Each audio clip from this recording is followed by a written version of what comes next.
kabajamoo Dr. Abiy Ahmed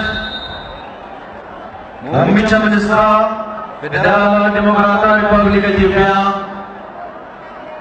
kabajamoo obbo Dammaqaa Mokonnin itti aanaa muummicha ministeera kabajamoo obbo Shifarraa Shuggutee itti gaafatamaa waajjira Addawaayii kabajamoo Dr. Warqinee Gabayyoo ministeera Haajaa Alaa kabajamtoota hooggantoota mootummaa olaanoo kabajamtoota uummata magaalaa Amboo fi naannoo ishee kabajamtoota dargaggoota keenya kabajamtoota abbootii gadaa fi manguddoota keenya hunda dura har'a bakka kanatti kan walitti qabamne akka kaleessaa abidda dhaamsuudhaaf rakkoo odeessuudhaaf osoo hin ta'in misiraacha labsuu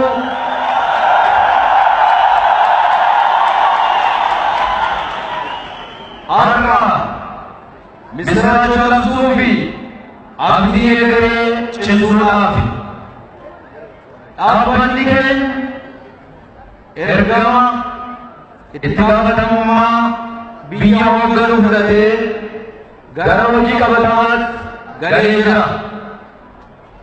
Jaarraa tokko darbe keessatti yeroo gaarii fi yeroo badaa yeroo hamaa dabarsinee jira.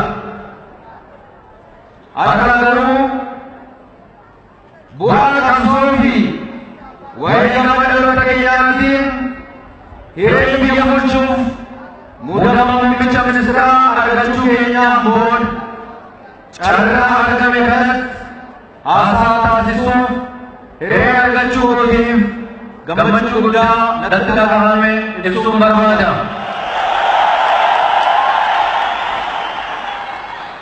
Itti aansuudhaan kabajamoo Dr. Abiy Ahmed durataa adda waraana Dimokiraatawaa uummata Itoophiyaa fi muummicha ministeera federaalaa Dimokiraataa Itoophiyaa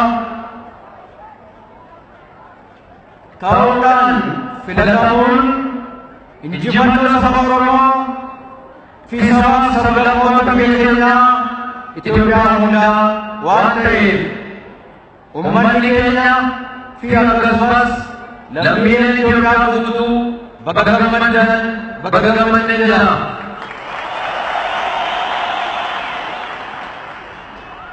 Kabajamoo Dr. Abiy Ahmed muummichi ministeera mootummaa federaalaa Dimokiraatawaa Rippaabilika Itoophiyaa bakka gara naannoo keenyaa magaalaa seena qabeettii gara Amboo bakka nagaan dhuftan isinii jedha.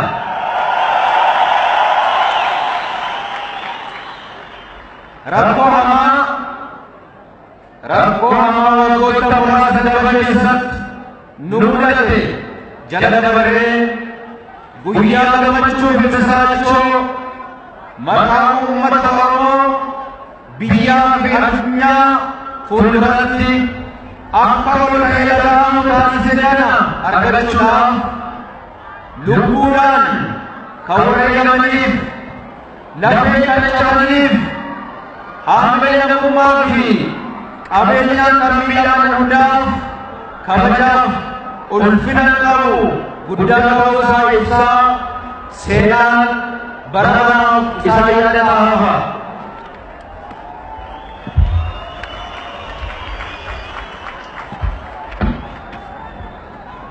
Seenaa keessatti bakki biyyi qabsoo malee injifannoon itti argame tokkollee hin jiru. Nutis akka biyyaatti akka naannootti walii galammoo akka uummataatti bu'aa wayii keessa dabarree as geenyeef jalqaawwan nu dura dhaabbatan hedduudha. Jalqaawwan kanneen buqqisuudhaaf wareegamni aasaan kafalame salphaa hin turre. haa ta'u malee har'a ifa argannee jira. daandii sirrii qabannee qabsaa'uudhaan waan karaa karaa iddootti deebisuudhaan waan mucaala sirreessuudhaan akka danda'amu mirkaneeffannee jira. kabajamoo muummicha ministeeraa, kabajamtoota hirmaattota sagantaa kanaa, yeroo gabaabaa dhiyeenya kana dabarsine karaa tokkoonis ta'e karaa biraa seenaa qabeessaa akka yaadannu taasisee jira. Uummanni Oromoo wayita gamtaan socho'aa ture miidhaginaa fi kabaja qaba ture. wayita walirraa wal qabachuu dhiisee diigametti ammoo saaxilamummaan isaa salphaa hin turre. dhiyeenya kana rakkoo mudate keenya irratti uumame ka'uu sagadannee waamicha waliif birmannaa yeroo taasifne rakkina keessatti harka wal qabannee tokkummaa cimsachuu akka dandeenyu irraa barannee dabarree jira. tokkummaan ijaaranis michuu injifannoo gosaa fi boquu qabeessa sagalee tajaajila ture ol nu qabsiisuu dandeenya.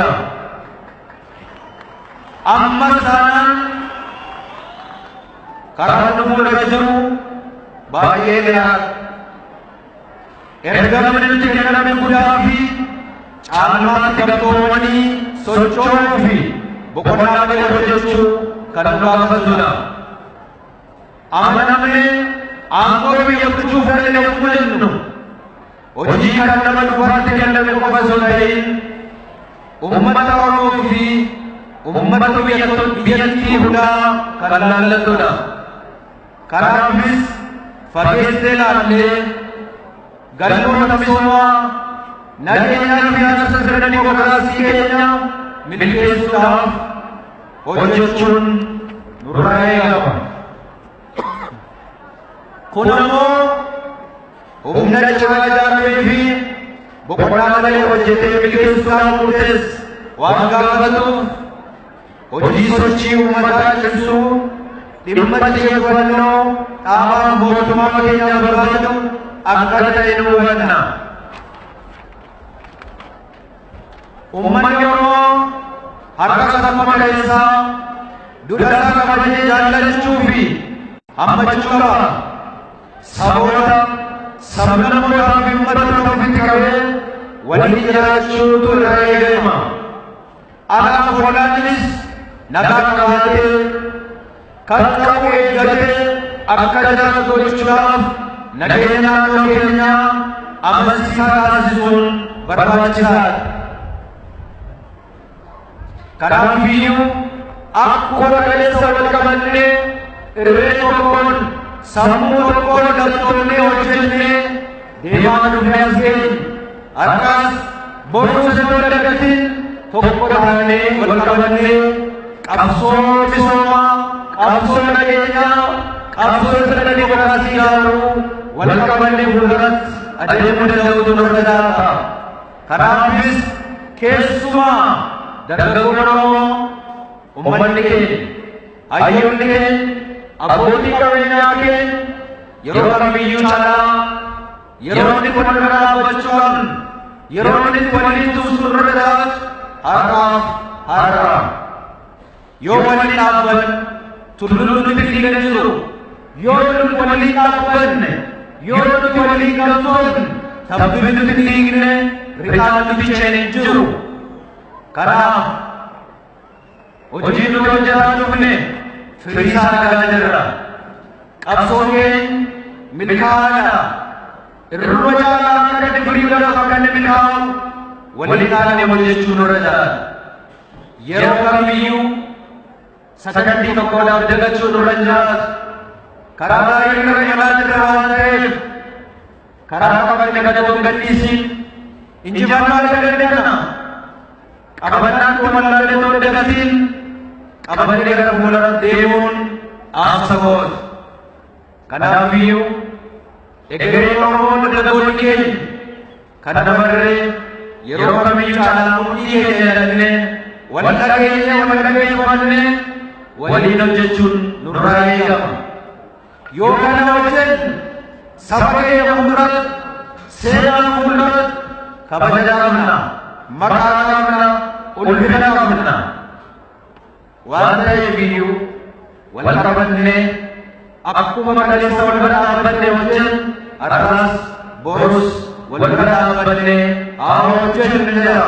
Yoo wal bira dhaabbanne yeroo hunda bara baratti injifannoo keenya cululuqaadha, injifannoo keenya miidhagaadha. Waan ta'eefiyyuu barachaa, hojjechaa, qaroomaa, misoomaa dagaagaa deemuutu nurra jira. Biyya kanaaf, biyya keenya biyya Itoophiyaadhaaf hojii gaariidhaan injifannoo gaarii milkeessisuudhaan warra fakkeenyaan warra yoomiyyuu seenaa biyya kana keessatti hin dagatamne ta'uudhaaf xiiqiidhaan hojjechuu danda'u nurra jira. Kanaafiyyuu qabsoo qabanne kana jabeessinee cimsinee gara fuulduraatti oofuun hoogganuun fuudhee deemuun nurraa eegama jedha. Dhumarrattis muummeen ministeeraa keenya dargaggoo Oromoo keessaa dhalatanii bahanii har'a biyya kana hoogganuudhaaf carraa argatan uummanni keenya duraan dursa uummanni hoogganaa akkasii dhalee kunuunsee guddisee hoogganaa biyyaadhaaf gumaache galata guddaa qaba uummanni keenya.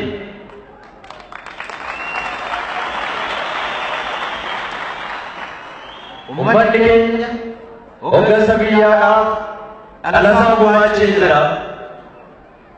Muummeen ministeeraa keenyas imaanaa uummanni kun itti kennu abdii uummanni kan biraa qabu akka isaan galmaan gahan abdii guutuu irraa qaba.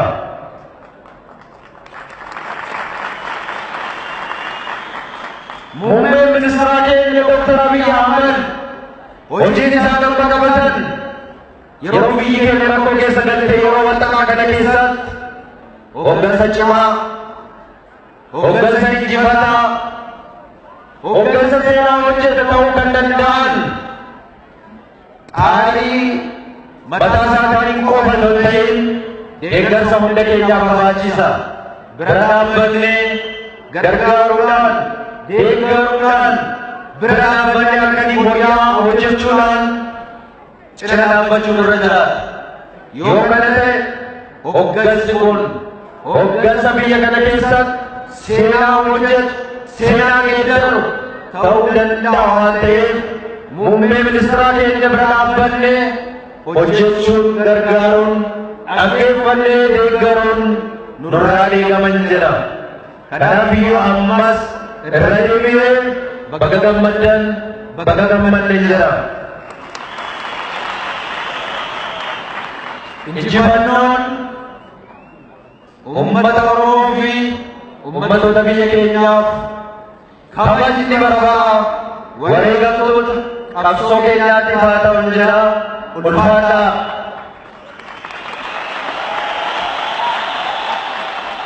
Kadhataan solaan ittaanaan muummicha ministeeraa obbo Dammaqaa Mokonnin gidduu keenyatti argamanii jiru waan ta'eef ummata gammachuudhaaf nu simachuudhaaf as bahe kana bakka gammaddan akka nu jedhan gara waltajjii tana affeeraa kabajaan naasaas maqaa ulfaadhaa.